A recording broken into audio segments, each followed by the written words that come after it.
बेटा हम लोग नॉन एलिलिक इंटरेक्शन पढ़ रहे थे, नॉन एलिलिक इंटरेक्शन, ठीक है ना। ध्यान रखिएगा कि हम लोग जीन इंटरेक्शन पढ़ रहे हैं अभी, और आज हम वो जीन इंटरेक्शन को खत्म कर देंगे।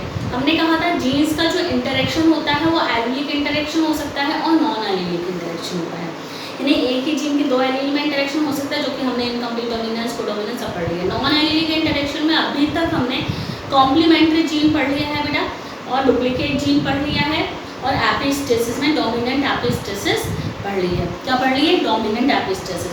हम लोग एपिस्टेसिस पढ़ रहे थे बेटा। एपिस्टेसिस का मतलब मैंने बताया था आपको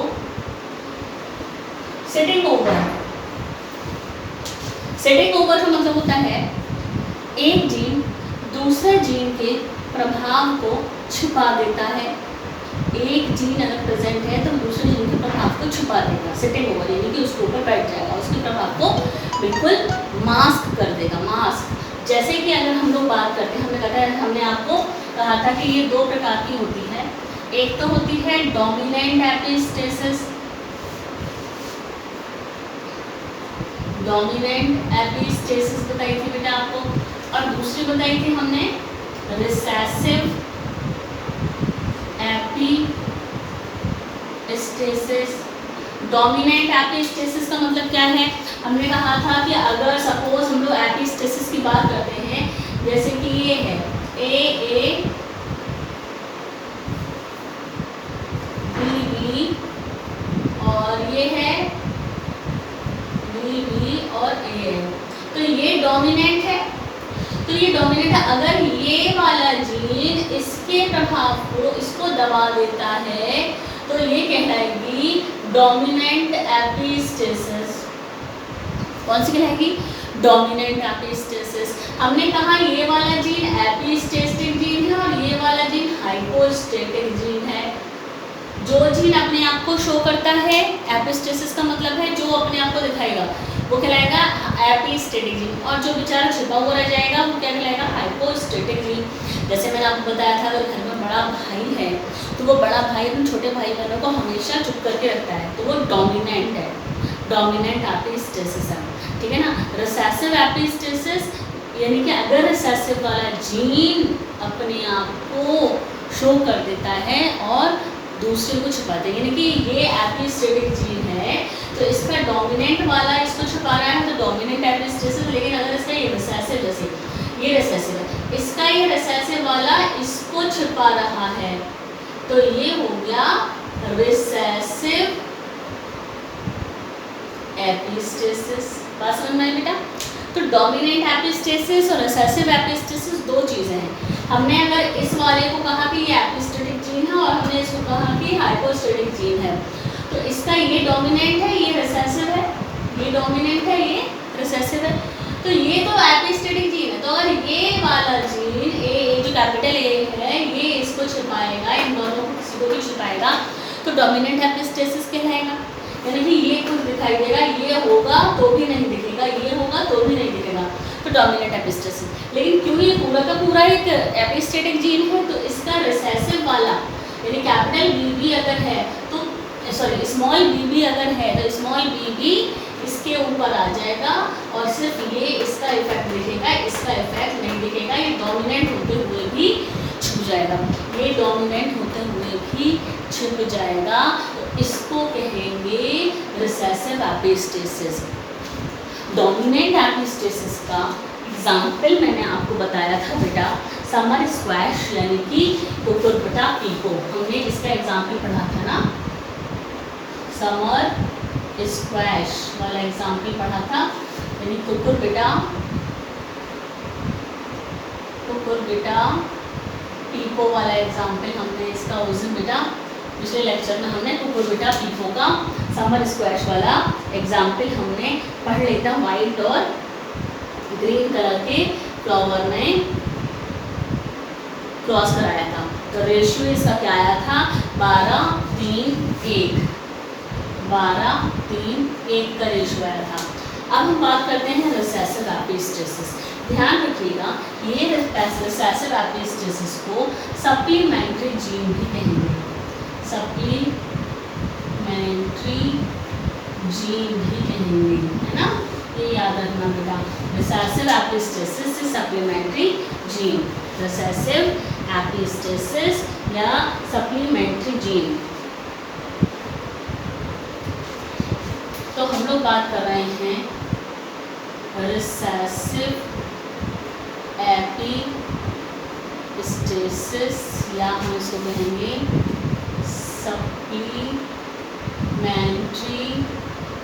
जीन। सप्लीमेंट्री जीन का सप्लीमेंट्री का मतलब क्या है, एक की जगह एक बेकार हो गया, उसकी जगह पर दूसरा आ जाएगा, दूसरे का काम, दूसरे का इफेक्ट दिखाएगा। जैसे आपने देखा ना, जो बोर्ड के एग्जाम होते हैं उसमें सप्लीमेंट्री आती है किसी की। सप्लीमेंट्री का मतलब है कि वो बच्चा फिर से एग्ज़ाम देगा, तो जो फिर से एग्ज़ाम देगा रिजल्ट उसका आएगा, तो वो सप्लीमेंट्री जीन वो जीन होगा जो एक पेयर के जीन को छुपा देगा, उसके इफेक्ट को छुपा देगा। यानी कि सप्लीमेंट जीन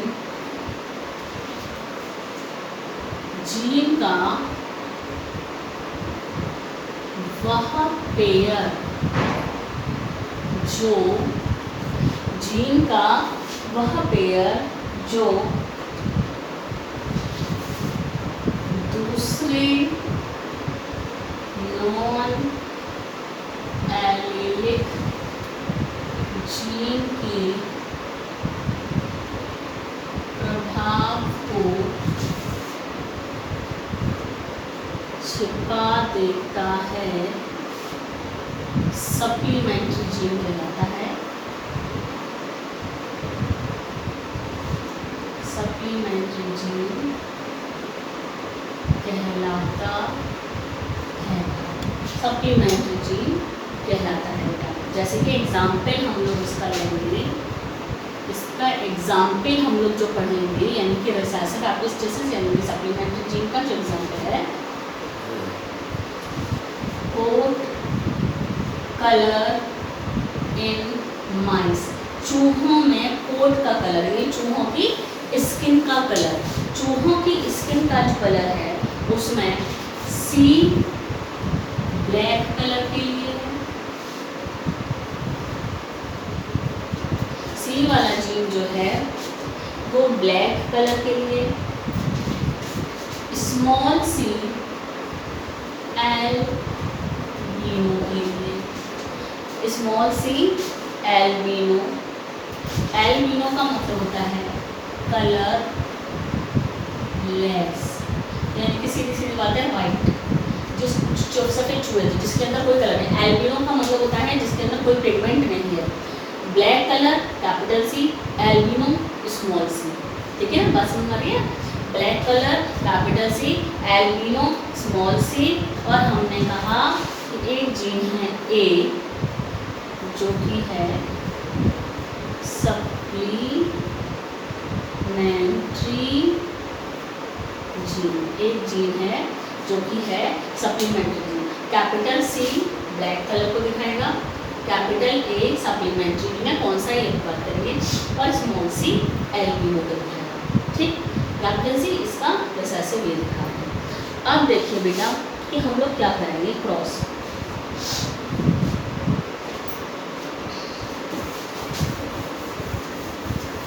हम लोग ब्लैक कलर को एल्बिनो के साथ क्रॉस करेंगे।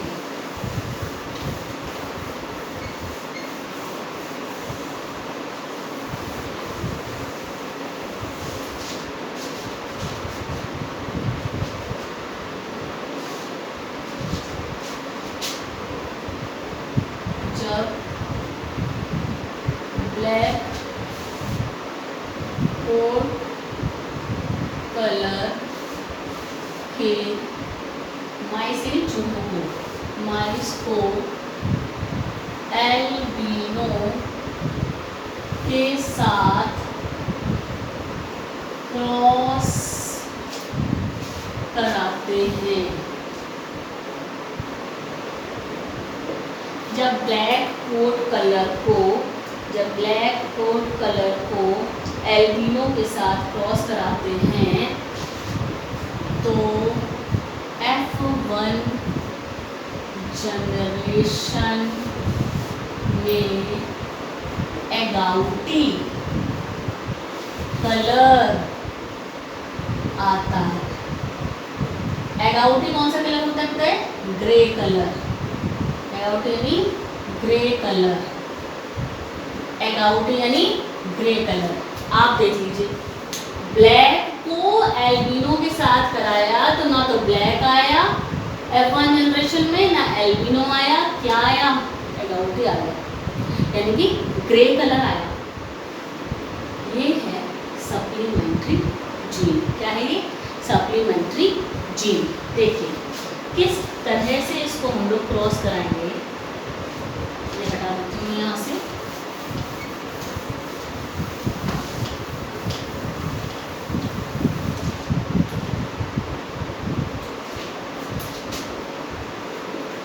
ब्लैक यानी कि कैपिटल सी, हमने कहा था ना कैपिटल सी जो है वो ब्लैक के लिए है।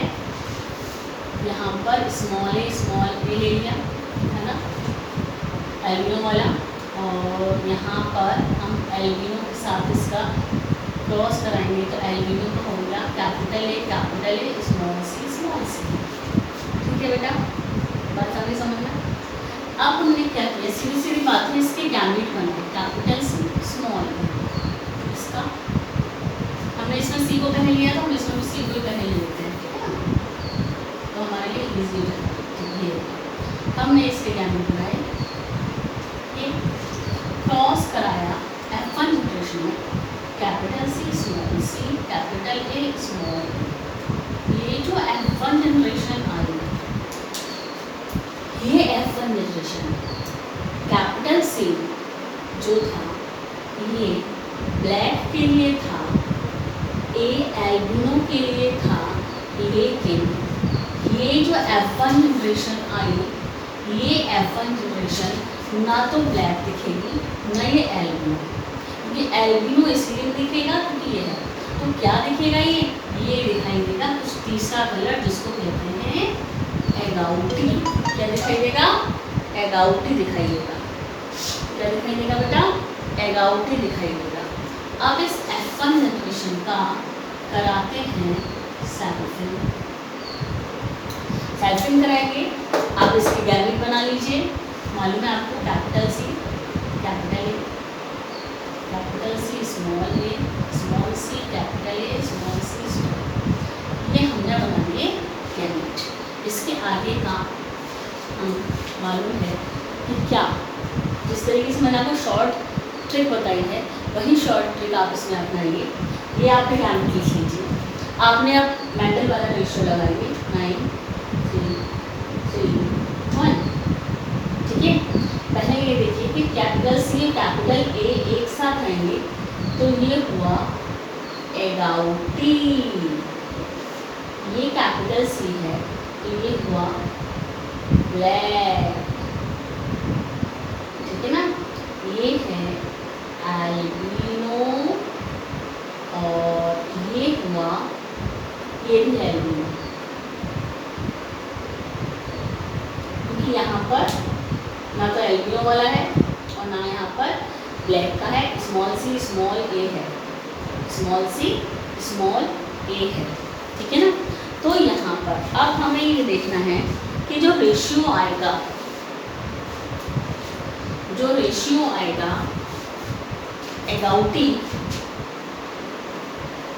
एगाउटी कितने आए? 9। ब्लैक कितने आए? ब्लैक 3। एल्बिनो कितने आए? एल्बिनो कितने आए? 3 ये और 1 ये एल्बिनो है ना, 3 और 1 4, यानी कि हम इसको यहाँ 3+1 कर देते तो हमारा रेशियो आ गया रिसेसिव एपिस्टेसिस का, या हम कहेंगे सप्लीमेंट्री जीन का रेशियो आया 9, 3+1 4। ये रेशियो आएगा 9, 3, 4। ठीक है ना, बस समझ आ गई? यानी कि ये जीन अकेला है तो ब्लैक कलर को दिखाएगा, लेकिन जब ये जीन इसके साथ आ जाएगा, एल्बिनो वाले के साथ आ जाएगा, तो ब्लैक भी नहीं दिखेगा, एल्बिनो भी नहीं दिखेगा, कोई तीसरा ही कलर दिखाई देगा। वो तीसरा कलर क्या होगा? सप्लीमेंट्री। क्या होगा वो? सप्लीमेंट्री होगा। वो तीसरा क्या होगा? सप्लीमेंट्री कहलाएगा बेटा। सप्लीमेंट्री कैपिटल ए जीन जो है वो सप्लीमेंट्री कहलाएगा। क्या कहलाएगा? सप्लीमेंट्री कहलाएगा। Albino supplementary. तो एगाउटी कलराया जो कि एक तीसरा कलर था, दोनों जीन मिले तो एगाउटी, एक अकेला तो ब्लैक, एक अकेला तो एक अकेले ये एल्बिनो। यानी कि कैपिटल सी तो पिगमेंट बना रहा है लेकिन कैपिटल ए कोई पिगमेंट नहीं बना रहा है, यानी कि एल्बिनो। क्या है ये? एल्बिनो है। तो ये बेटा आपको ध्यान रखना है, इसमें ये क्रॉस बनाने के लिए नहीं आता है। आपको क्या ध्यान रखना है? रिसेसिव एपिस्टेसिस को सप्लीमेंट्री जीन ही कहते हैं, और सप्लीमेंट्री जीन का एग्जाम्पल क्या है? कोट कलर इन माइस है, और रेशियो क्या आता है? 9:4 आता है। रिसेसिव एपिस्टेसिस का रेशियो क्या आता है? 9:4 आता है। ये आपको ध्यान रखना है, बस इसमें बाकी आपको कुछ ध्यान नहीं रखना है क्योंकि ये नीट का क्वेश्चन है। ठीक है, बात समझ में आ रही है आपको? ठीक है, अब हम लोगों ने यहाँ पर जो है वो नॉन एलिलिक इंटरैक्शन को ख़त्म किया है। किसको ख़त्म किया है? Non allylic interaction. अभी मैं आपको नेक्स्ट टॉपिक पढ़ाने जा रही हूँ, पॉलीजेनिक इनहेरिटेंस। कौन सा? Polygenic inheritance. लेकिन पॉलीजेनिक इनहेरिटेंस को पढ़ने से पहले हम थोड़ी सी एनसीईआरटी को देखेंगे। ठीक है, तो चलिए एनसीईआरटी को देखते हैं पहले।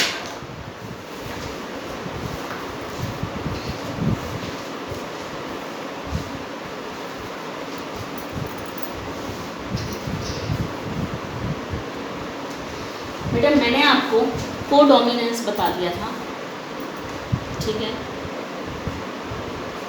अच्छा, मैंने कल एक क्वेश्चन दिया था नॉन फंक्शनल एंजाइम और फंक्शनल एंजाइम वाला। वो क्वेश्चन बेटा मैंने कहा था ना आपको, यहाँ से मैंने पूरा वही बताया था आपको। ये यहाँ पर आंसर था उसका। ये एनसीईआरटी मैंने आपको बताई थी, देख लीजिए कोडोमिनेंस होगा। जब मैंने कोडोमिनेंस पढ़ाया था तभी मैंने आपको ये बताया था, इनकम्प्लीट डोमिनेंस वाला। रिसेसिव जीन क्यों दिखाई देता है? नॉन फंक्शनल एंजाइम बनेगा या कोई एंजाइम ही नहीं बनेगा तभी रिसेसिव बनता है। ये आपको मैंने पहले भी समझाया है और इसमें पढ़ के भी बताया था। कोडोमिनेंस आपको बता दिया गया था पूरा, कोडोमिनेंस आपको पूरा बताया गया था बेटा। अब आ जाइए दूसरे पेज पर, पेज नंबर 78। पेज नंबर 78 पर आइए बेटा। पहला पैराग्राफ है पेज नंबर 78 पर।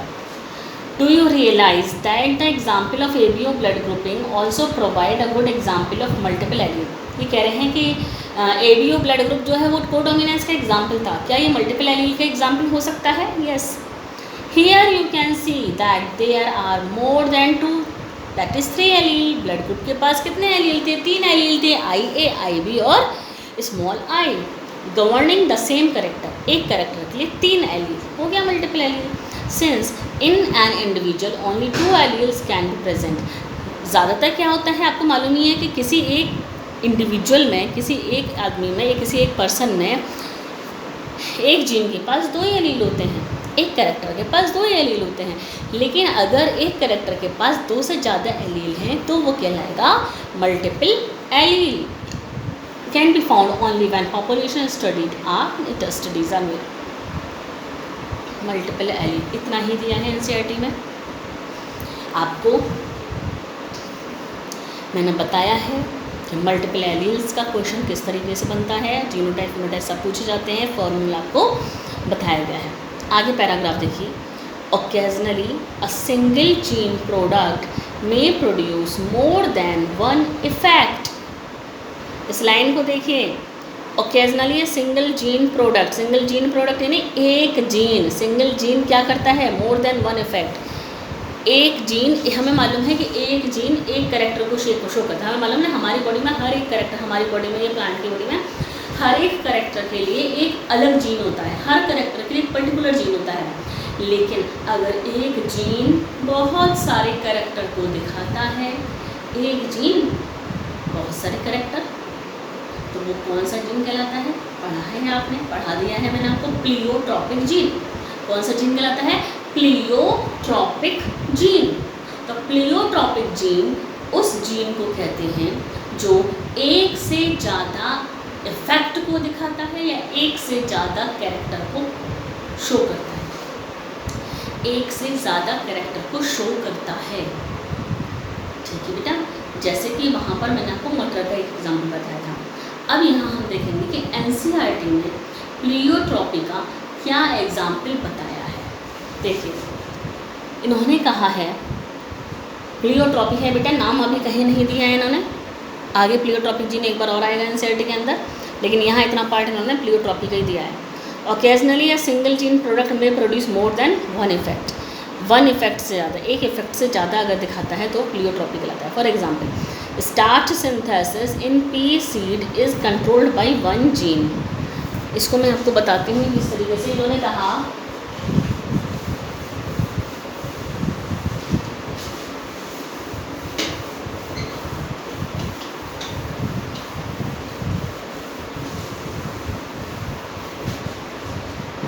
ये कह रहे हैं एग्जाम्पल, ये मैं आपको पेज नंबर 78 वाला बता रही हूँ, पेज 78 पर है। इन्होंने कहा है, ये कह रहे हैं स्टार्च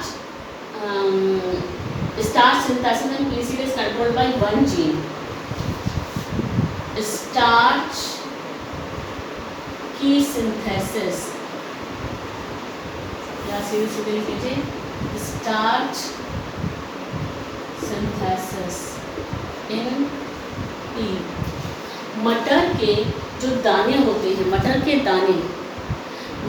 दाने में जो स्टार्च बन रहा है, उस स्टार्च की सिंथेसिस के लिए एक जीन होता है जिसके पास वन जीन है, इसके पास, जिसके पास दो एलील्स हैं, एक कैपिटल बी और एक स्मॉल बी। ठीक है ना।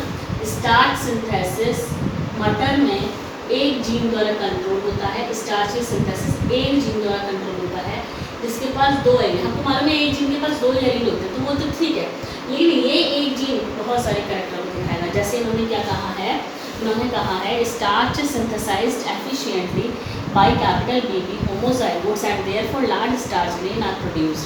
तो हमने कहा कि ये एक जीन है जो मटर में स्टार्च की सिंथेसिस को कंट्रोल करता है, उसके पास दो एलील है, कैपिटल बी और स्मॉल बी। इन्होंने कहा कि अगर कैपिटल बी यानी कि होमोजाइगोट होता है, अगर ये एलील होमोजाइगोट कंडीशन में होता है, तो मटर का जो बीज होता है, मटर का जो सीड होता है, वो कैसा दिखाई देगा, राउंड।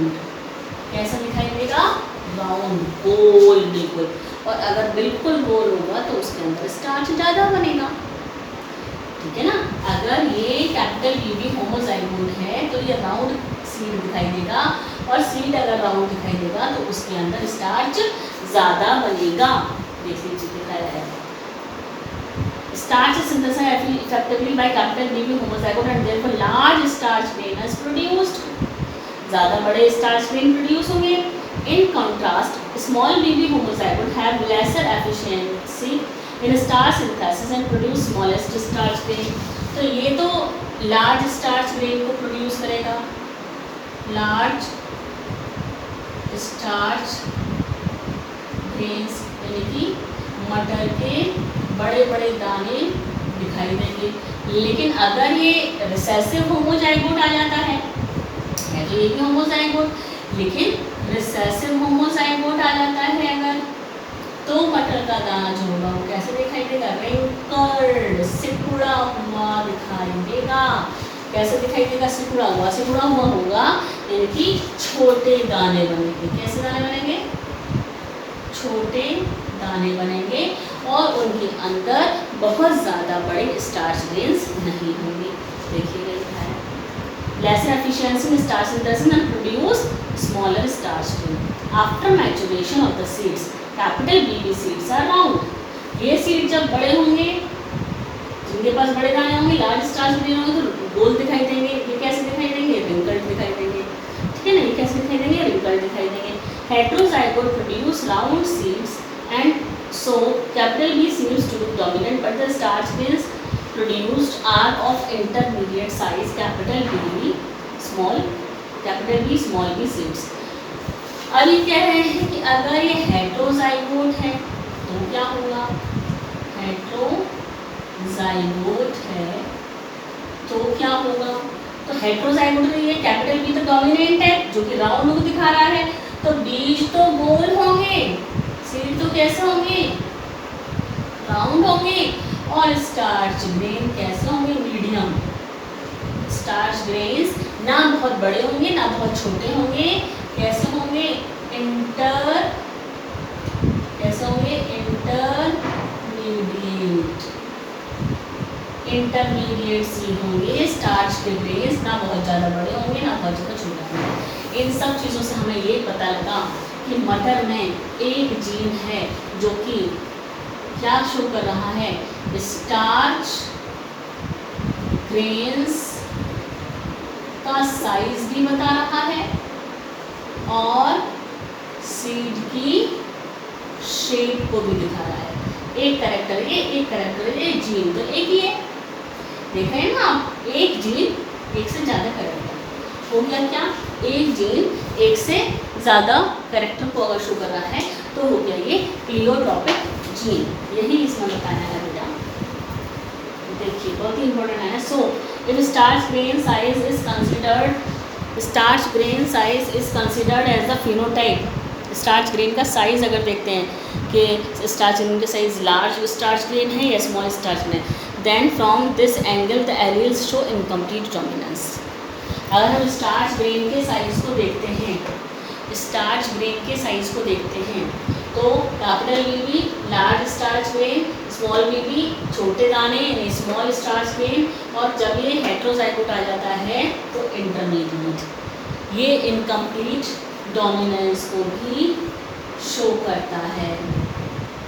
ये इनकम्प्लीट डोमिनेंस को शो करेगा अगर हम स्टार्च ग्रेन्स साइज को देखेंगे तो।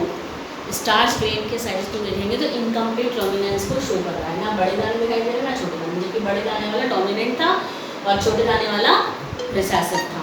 ठीक है, therefore dominance is not an autonomous feature of a gene or the product that it has information for. It depends as much on the gene product and the production of a particular phenotype from this product as it does on a particular phenotype that we choose to examine. In case more than one phenotype is influenced by same gene. More than one phenotype, एक gene, एक phenotype ये है, एक phenotype ये है, तो अगर एक जीन एक से ज़्यादा फिनोटाइप को दिखाता है तो प्लियोट्रोपिक जीन। लेकिन अगर हम इसमें स्टार्च ग्रेन के साइज को देखेंगे तो ये है क्या, इनकम्प्लीट डोमिनेंस। ठीक है, इस तरीके से ये स्टार्च ग्रेन का क्वेश्चन बेटा पूछा जाता है, ये स्टार्च ग्रेन का क्वेश्चन इसमें पूछा जाएगा। ठीक है, हम अब इसके बाद, ये हमने प्लियोट्रोपिक, अब हम इसके बाद पढ़ेंगे बेटा पॉलीजेनिक इनहेरिटेंस। पॉलीजेनिक इनहेरिटेंस के बाद मैं आपको समझाऊंगी लिंकेज। क्वेश्चन देखते रहिएगा, देखिए मैं आपको एक दो क्वेश्चन बता रही हूँ, इसको हटा देते हैं।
क्वेश्चन है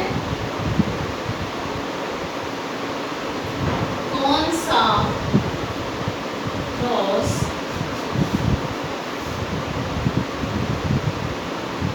स्नैपड्रैगन के फ्लावर में रेड, वाइट और पिंक, रेड फ्लावर में रेड वाइट पिंक कलर को दिखाता है। कौन सा क्रॉस है? ऑप्शन है क्रॉस में कैपिटल आर का क्रॉस अगर कैपिटल आर स्मॉल आर के साथ करेंगे तो, या कैपिटल आर स्मॉल आर का cross small R capital R के साथ करेंगे तो, सी वाला ऑप्शन है कैपिटल आर स्मॉल आर का cross capital R small R के साथ करेंगे, या कैपिटल आर इसके साथ। ठीक है,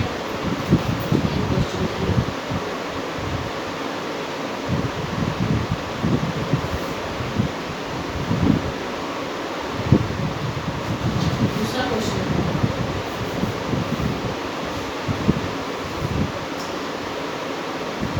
अगर मदर का ब्लड ग्रुप ए बी है तथा फादर का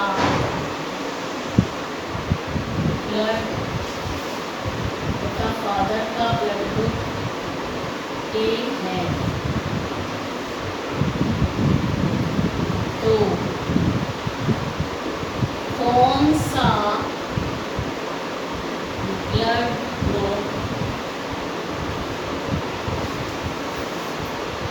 ऑफ स्प्रिंग्स में नहीं मिलेगा? मदर का ब्लड ग्रुप ए बी है, फादर का ब्लड ग्रुप ए है, तो बताइए कौन सा ब्लड ग्रुप है इनमें से? ऑप्शन दे रही हूँ, कौन सा ब्लड ग्रुप उनके ऑफस्प्रिंग में नहीं मिलेगा?